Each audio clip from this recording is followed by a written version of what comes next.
caressed the lad's wounded hand and held it for a moment.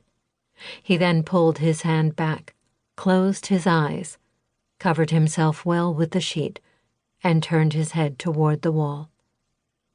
The two lads retired with tears in their eyes. They went out in the corridor, silently climbed down the stairs, and walked out into the street. People again stood aside for them to pass. They disappeared into the dim, silent town.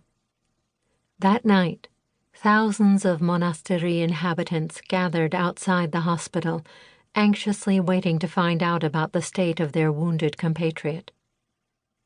The Greek town of Monastery, capital of northwestern Macedonia during the Turkish occupation, was distressed that gloomy evening.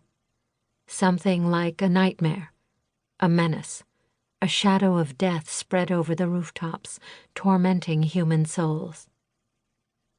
In the afternoon of that tragic day, chief merchant Theodore Modis, Monastery's prime notable and pride of Hellenism in western Macedonia, had been shot in his store by 3 Bulgarian terrorists.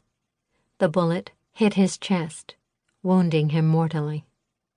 While he was now struggling between life and death on his hospital bed, thousands of his compatriots gathered outside the imposing building, also a product of the Greek community that flourished in the north, agonizing over his critical condition and spontaneously alternating curses with anathemas. "Curses on the cowards! Anathema on the murderers!" Modis had been sitting at his desk, doing accounts that day. Around noon he suddenly heard someone calling him, "Mr. Theodorus! Mr. Theodorus!" 3 strangers were standing at the entrance of his store. He got up.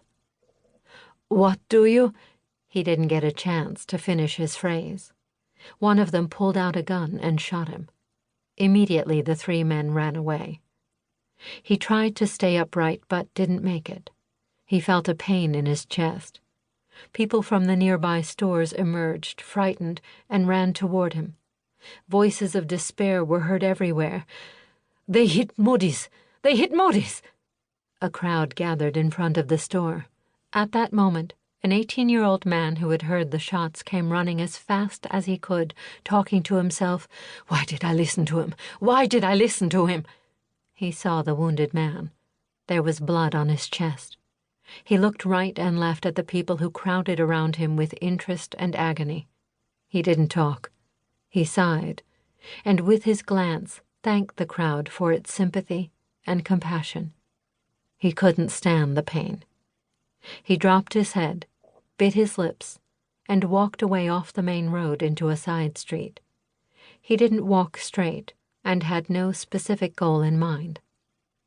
People followed the stretcher with the wounded man to the hospital, where all the doctors of Monastery were called in to save their great compatriot. The young man walked aimlessly, with his head down, his hands in his coat pockets. "Stefos, where are you going?" He started, as if woken up from a dream. The other one came closer. Stefos's body language told him that something grave had taken place. "Did something happen, Stefos?" "They got him," he uttered through his clenched teeth, and tears appeared in his big blue eyes. The other one jumped. "No! Where? When? How? The cowards!" He dropped his head on his chest with desolation. "Take his blood back. Right now. It's the only way I'll find peace," said Stefos, and bit his lips in order not to cry. The 2 friends walked into a cobblestone alley. Stefos recounted the details to his friend. "It was a mistake to have listened to him.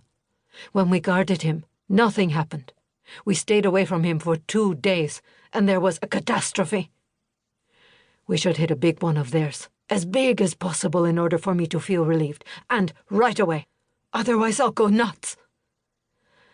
"Jofko the merchant," said the other, following a short reflection.